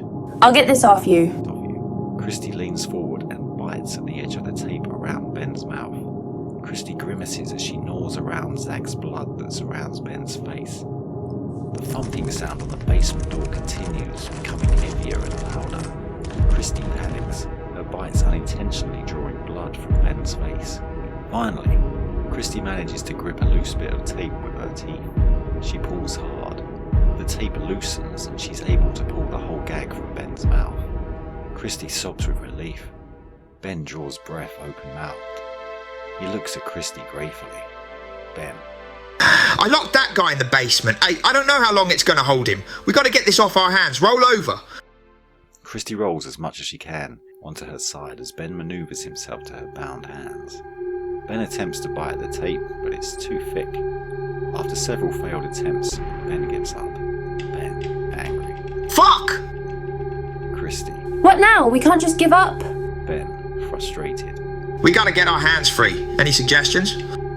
Ben uses the settee to help get himself back on his feet. Christy. You got an idea? Ben. Yeah. Make as much fucking noise as possible. I'm gonna try something. We don't have much time. Ben, running on adrenaline, hops towards the kitchen. Christy yells out loudly. Christy. Help! Help us! Internal Westlake House, kitchen, night. Ben hops into the kitchen. The light switch is on the wall at head height. Ben rubs his head against the light switch and the kitchen light springs on. Taking a breath, Ben looks down the hallway. The thumping noise has stopped from the basement. Ben hops over to the back door. He tries to open the door by pulling down the handle with his fingers, but he can't get any weight behind it. Ben. Shit! He looks around the kitchen, but there seems to be nothing of any use whatsoever. He looks to the electric cooker, or stove. He hops towards it and leans against it for a moment. Ben leans his back against the cooker and using his fingers manages to turn on one of the rings of the cooker on. Christy, off screen. Ben, what are you doing? Ben. Something stupid. Keep screaming. The ring on the cooker heats up quickly, glowing fiercely. Ben shifts his body in proportion against the cooker. Ben gulps hard, closes his eyes in anticipation of pain. He lowers the tape on his hands onto the red-hot cooker ring. Ben, agony. Ah! A sizzling sound, spirals of smoke rise from the cooker ring as the heat burns the tired tape, palms of his hand also. Christy screaming inside. Ben? Ben jumps back from the cooker after a few moments and falls to the floor on his knees. Agonized tears of pain run from his eyes. Half of the tape bound on his hands has been burnt through, and it's smouldering. Weak enough to break, Ben breaks free after a couple of attempts, and his arms fall free by his side. He tears at the tape at his feet, desperately ripping it off. Ben stands up and rushes to the living room. Internal Westlake House living room night. Ben darts towards Christy. She stops screaming, euphoric, relieved he's free. Chop. The sound of wood being broken and splintered from the hallway. Ben. Oh shit. Ben quickly tears the tape from Christy's hands before attacking the tape bound around her feet. Chop, chop. More wood being broken. Christy, panicking. God, Ben, please, hurry. Ben tears at the tape on her feet as Christy claws the tape free from her knees. Jack and Hannah watch on, terrified eyes, muffled encouragement. Internal Westlake House hallway night. The light from the kitchen brightens the hallway. The basement door is being splintered and chopped from the inside. An axe blade is seen periodically as it chops through the door. Internal Westlake House living room night. Christy is free of her binds.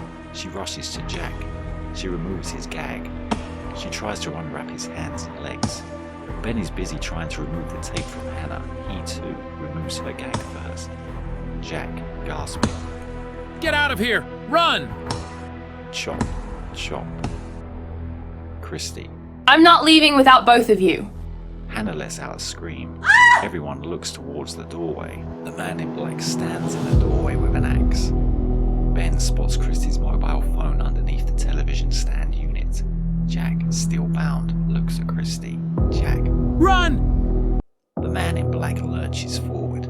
He grabs Christy by her hair and forces her to kneel. He raises the axe in his other hand. Jack. No! Ben grabs the mobile phone and stands up, dialing 911.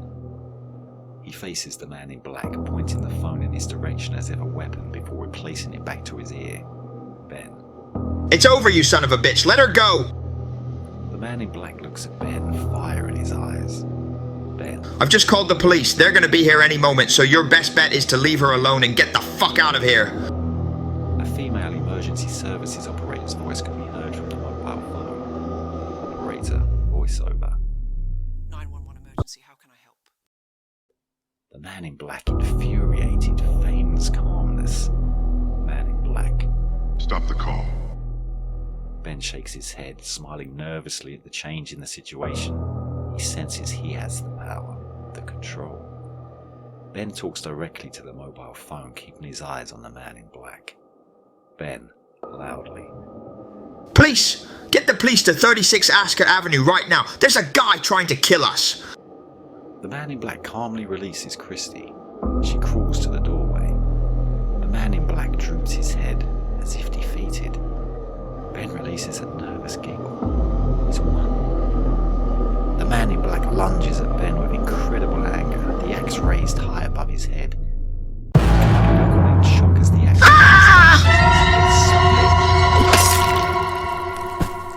Blood flies into the air with small chunks of brain and skull fragments as the axe chops as far as the top of his chest, almost splitting him in two. Everyone in the room screams in horror, apart from the man in black, who drops the axe, leaving it embedded in Ben as his body falls to the floor. The man in black, covered in Ben's blood, grabs Hannah by her throat and aims her head back and forth towards Jack and Christy. If he puts any more aggression into this, he could snap her neck. Man in black, seething. You make one more move, Christy, and you'll be trying to put your mother's head back on her neck like she was a Barbie doll. Christy, shaken, remains motionless at the doorway. The mobile phone has been dropped onto the floor, but the operator is still online. Operator, voiceover, concerned. Are you still there? Hello? The man in black grabs the mobile phone with his free hand. He switches the phone off with disgust and throws it across the room. He looks at Jack and Christy, his eyes gazed in confusion and anger. Bruce Lance looks wild, pumped up from his attack on Ben. Man in black, hissing. That makes things more complicated for me, Christy. Jack tries to take the man in black's gaze from Christy. Look, there's money if you want money, as much as you want. Just please don't hurt my family. Man in black, furious. I don't want your worthless money. What do you want? Licking drips of blood splatter, running blood from his covered face. The man in black giggles childishly, insanely. Christy looks up at Jack, tears rolling down her cheeks. The man in black stops giggling in an instant. The man in black, deadpan serious. I want your blood all over my body. External Partridge House, back garden, night. Olsen waits at the top of the garden, nervously smoking a cigarette. Risco appears from the back door. A series of police sirens can be heard in the background, approaching, becoming closer. Olsen. Christ, Don, I was getting worried. Risco joins Olsen at the top of the garden. He looks pale and shocked. Olsen. You okay? Risco, solemnly. No. Olsen puffs his cigarette, looking around into the distant, dark back streets. Olsen. We've got to find this bastard! Risco screws at the top of his head as if trying to get rid of the visions of what he's just seen inside the house. Risco. 4 bodies downstairs, a girl upstairs. He might be doing this to another family right now. Olsen's radio begins to crackle into life. HQ attendant, voiceover. All units in close proximity to Ascot's Avenue, please respond. Risco takes a look further into the back streets. Darkness. Risco. That's a small walk from here. Olsen answers the radio. Olsen. This is Officer Owlson with Detective Risco at the Partridge House in Boundings Road. What's the situation at Ascot's? Risco, looking pretty dejected and downbeat, stares down at the ground as he runs his hand through his head. He stops and his eyes widen. HQ attendant, voiceover. We've got a distress call from 36 Ascot Avenue. You are advised to proceed with caution. Risco looks at Olsen. Risco. Stay here. Risco runs down the path. Olsen. What the hell are you doing? Risco. You're the first officer on the scene. You need to tell backup what's happened. Olsen looks at Risco. He looks as if he has found a new sense of relief for some reason. Confused, not for the first time tonight. Olsen just goes with it. He acknowledges the call in from the radio. Olsen. Detective Risco is heading over to Ascot's, 10-4. He places the radio back in his belt before placing his hands on his hips. What is going on? Risco points down at the ground. Although difficult to make it out at first, there is faint bloody footprints. In fact, there are several leading through the back streets.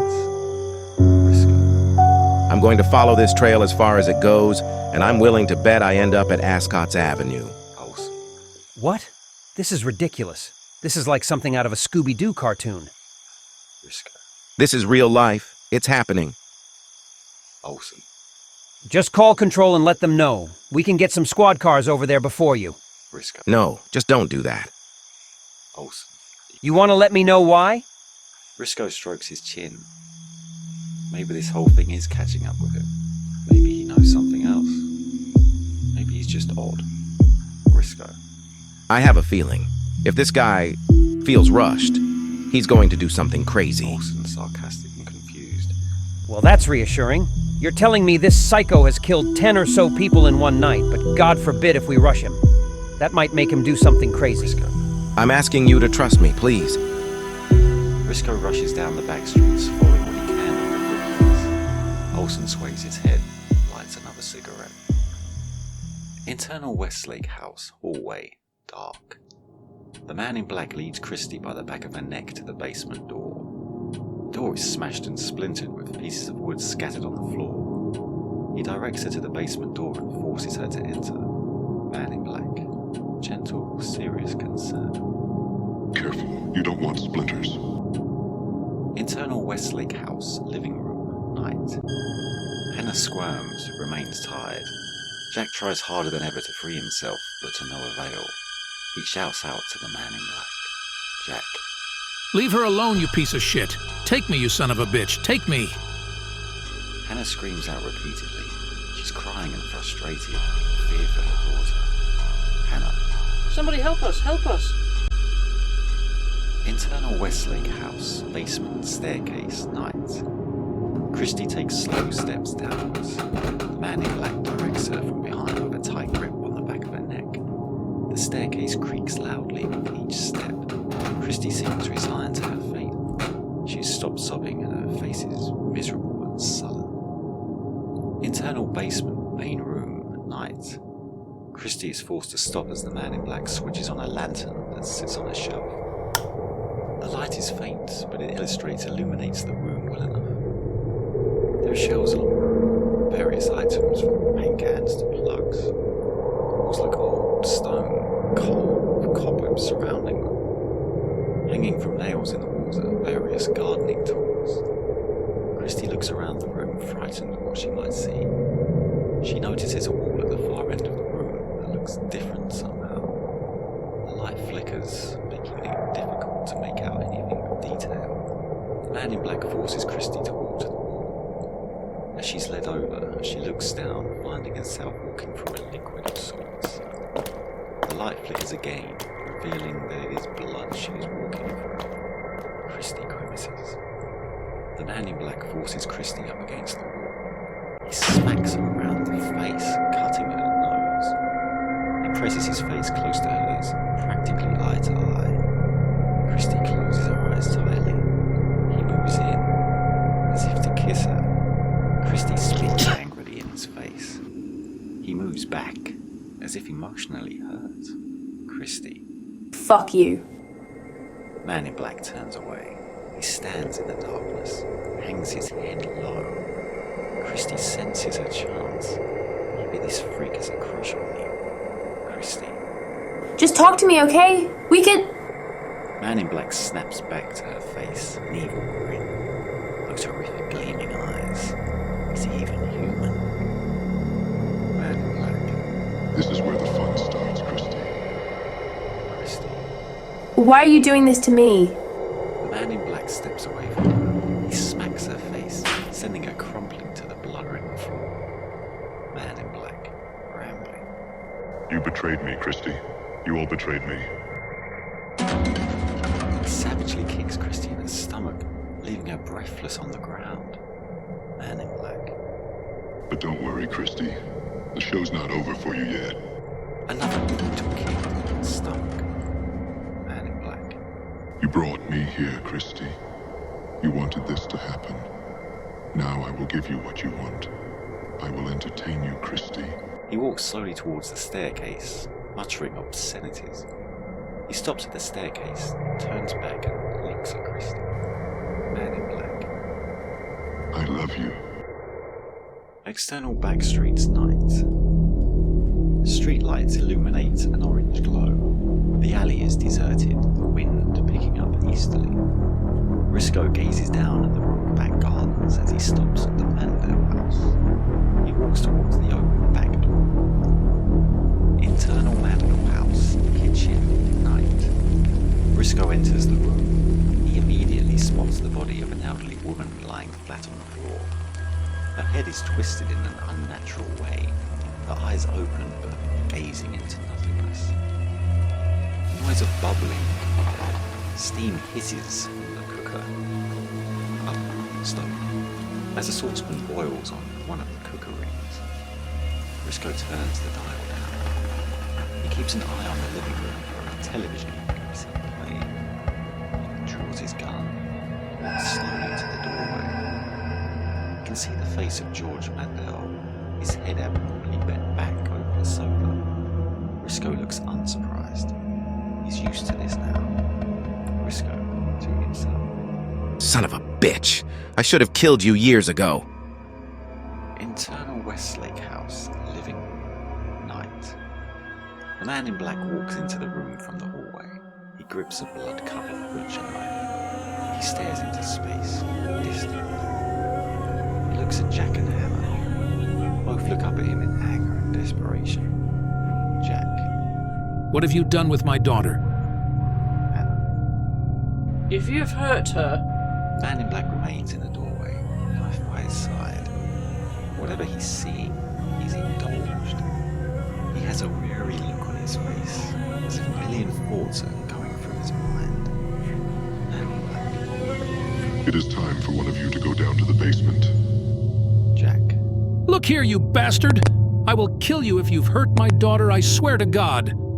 The man in black looks over to Jack. Jack. Burn in hell, you piece of shit. The man in black puts a bloody finger to his lips.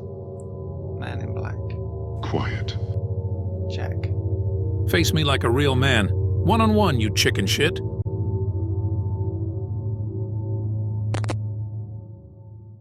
The man in black looks at Jack. His expression changes from calm to angry in a second.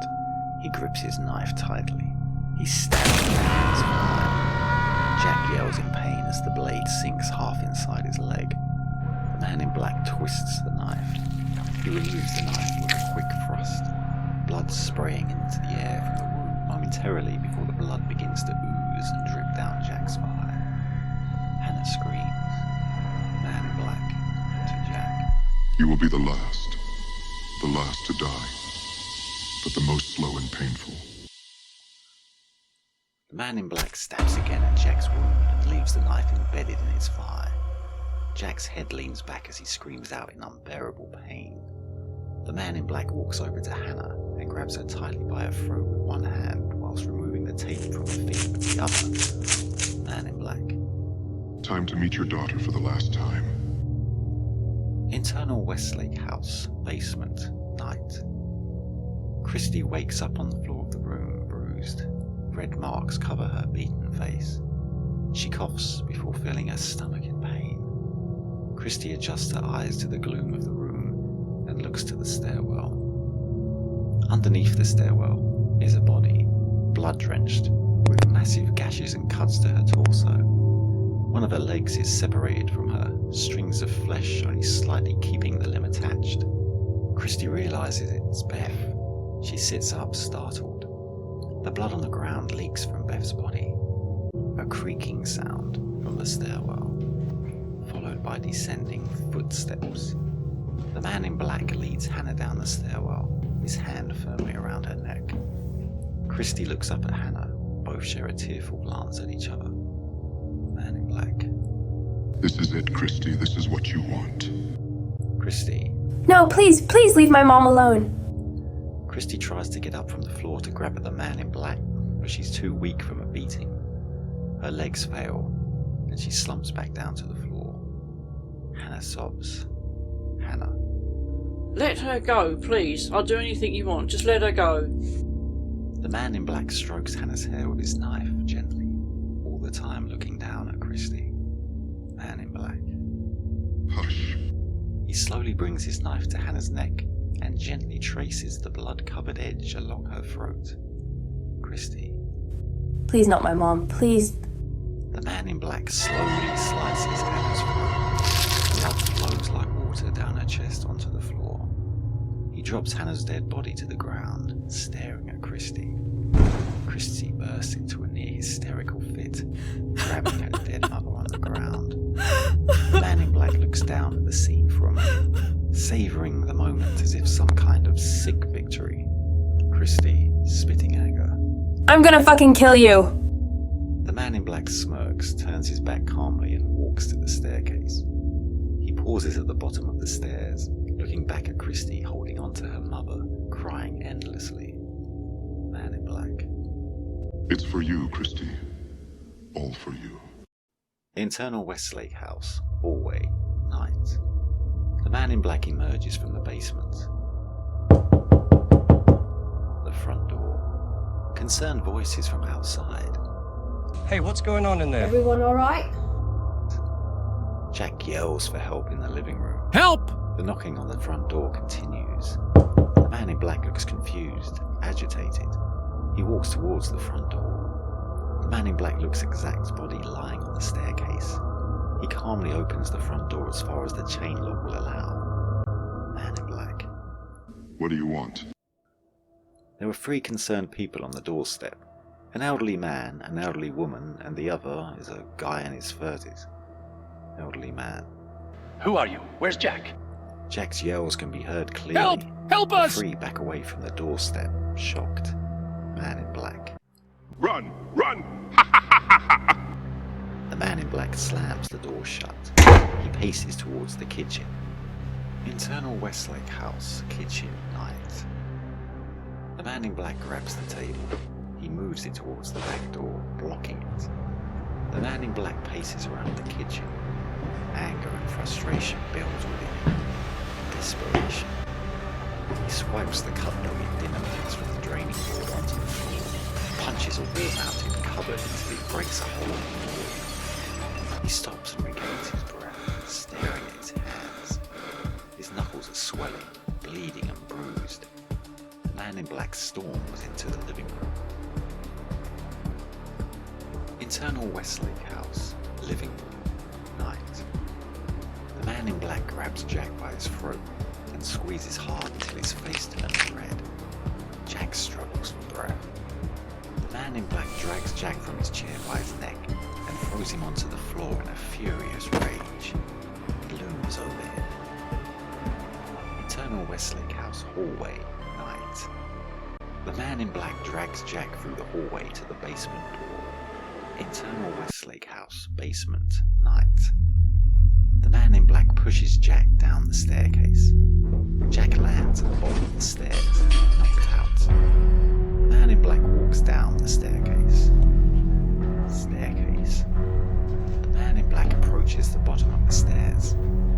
From in between the banister rail, a pair of garden shears are thrust into the back of the man in black's lower leg, just below his knee. The blades tear through his leg and emerge from the other side. The man in black yells out in pain as he falls from the last few steps and onto the hard ground. He lands a couple of feet away from Jack. Christy emerges from the side of the stairwell, a look of anger on her face as she looks at the man in black struggling on the floor. He looks up, pain etched on his face and a boiling anger in his eyes as he spots Christy rushing to Jack. Christy tries to wake up Jack, tearing the tape from his bound feet. Christy. Come on, Dad, please, wake up! Jack remains motionless. The man in black grabs the handle of the shears and begins to pull the blades out of his leg, inch by inch. Christy frees Jack's feet and hands. She struggles with the tightly woven tape around his legs. She looks over at the man in black. He lurches towards her with the garden shears in his hands. Christy dodges out of the way as the man in black stumbles and misses her, stabbing the ground instead. Christy gets to her feet, rushes up the staircase. Her foot is grabbed by the man in black, causing her to fall down on the staircase. She twists round, and as he is about to get to his feet, she kicks at his face, forcing him to lose his grip on her foot. Christy runs up the staircase. The man in black gets to his feet and limps after her. Internal Westlake house, hallway, night. Christy darts out of the basement. She turns to the kitchen where she can see the back door is blocked by the table. The footsteps of the man in black limping up the staircase behind her grow louder, closer. Christy runs to the front door. Christy gets to the door and in a horrid frenzy tries to open the door. The chain lock is on, preventing the door from opening fully. Christy. Come on! Just as she is about to unlock it, the man in black emerges from the basement. He dashes towards Christy. Christy runs up the staircase. She trips over Zach's body. The man in black gains on her. Christy gets to her feet. She runs up the stairs. The man in black pauses in pain, grabbing hold of his head and leg. Man in black, livid. There's no escape, Christy. It's fate. We're destined to be together. He limps up the staircase. Internal Westlake house, upstairs hallway, night. Christy runs from the top of the staircase and into a room, slamming the door shut, locking it. Internal Westlake house, parents' bedroom, night.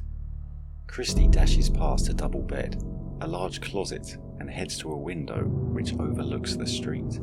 She pulls back the curtains and opens the window. Several people have gathered by the driveway, waiting for someone to arrive as their attention is on the road. Christy screams out from the window. Christy. Please help me! The group gathered below look up, shocked. 3 of the group below are the same trio that knocked on the door earlier. Elderly woman. Oh my goodness, Christy. Christy, Help me! He's gonna kill me! elderly man, The police are on their way! limping footsteps from the hallway. Christy ducks down and dives under the bed. External Westlake house, back garden, night. Risco rushes down the garden path to the back door. He tries to open the back door, but to no avail. Police sirens approaching wail in the background. Risco tries to force the door open, but it only opens a few inches. He can see through a small gap, but there's a table blocking the door. Risco pulls his gun from its holster and points it at the living room window. He fires a shot. The window smashes into him.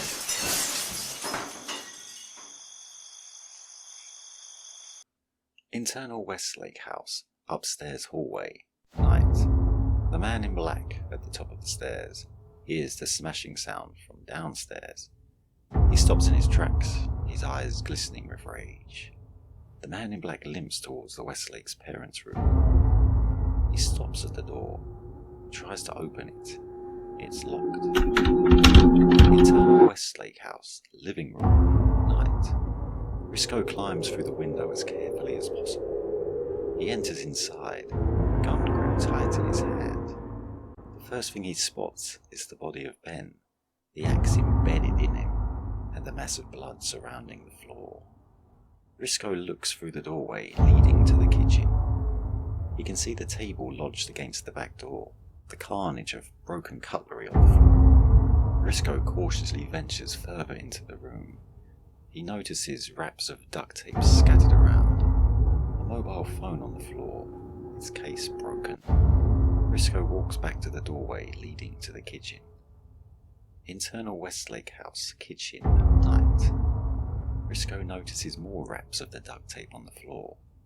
He moves towards the hallway, gun aimed, ready to shoot. Internal Westlake house, hallway, night. Risco walks cautiously towards the smashed basement door. His attention is grabbed by the light from the living room, illuminating the puddle of blood at the end of the hallway. He walks towards it. A hand protrudes from the bottom of the staircase, reaching out. He walks past the basement door, glancing quickly to see that there is only darkness within. He walks towards the hand. Risco realizes it's the hand of Zach's dead body. Police sirens wail from outside. External Westlake house, street, night. An increasingly large gathering of people. 3 police cars stop outside. Olsen steps out of one of the police cars. He walks up to the driveway, looking up at the window where Christy had yelled out from. From seemingly out of the blue, a news van arrives with the YLC logo on the side. Sandra King, the news reporter, and our cameraman James Collins jump out excitedly, getting their equipment together. Internal Westlake house, hallway, night. Risco stands at the foot of the staircase. He looks up at the imposing darkness. He takes a step up. His eyes begin to adjust to the darkness. He can make out a barrier that surrounds the top of the staircase. He takes each step with caution, trying not to make a sound. He peers through the stairway balustrade. An open door at the top of the staircase. The bathroom. To the left, another room with a door open. Further down the hallway, there's another door. This one's closed. Risco reaches the top of the staircase.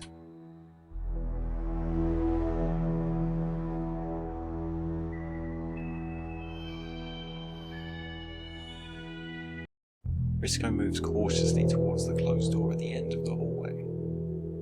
He stretches his shaking hand to the door handle. He tries to open it. Locked. Risco steps away, feels blood on his hand. It's come from the handle. He composes himself, aims his gun towards the handle of the door. He fires a shot. The door opens from the impact, the lock destroyed. Internal Westlake house, bathroom, night. Dark. Risco enters inside. He turns to the shower. The curtain is drawn. Risco reaches to draw the curtain. From behind the sheet, the man in black rips the curtain aside and lunges at Risco. Risco fires his gun. The shot pings against the wall. The man in black pins Risco to the floor, furiously beating him with his fists. Risco fires the gun again. This time the shot hits home. The man in black flails backwards, clutching his arm. Risco frantically crawls out of the doorway. Internal Westlake House, upstairs hallway, night. As Risco clambers to his feet, the man in black lurches at him from behind, wrapping his arm around his neck. Risco drops his gun. It falls through the hallway balustrade, down the stairs, bouncing off the wall and onto the downstairs hallway. The man in black strangles Risco with his arm, choking him. Risco struggles, but is unable to do anything. The man in black relaxes his death grip. Risco's head drops to the floor, his eyes glazed. Internal Westlake House, parents' bedroom, night.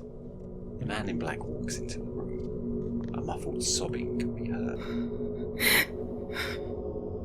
The man in black walks towards the closet. He aggressively opens the door. Christie's POV, underneath the bed. We can see the shoes of the man in black pacing around the bed. We can hear his footsteps. Back and forth, as if in some routine, as if planned. The pacing stops. The footsteps are gone. No sight of his shoes. There's no sound. Nothing. Nothing but the growing crowd from outside.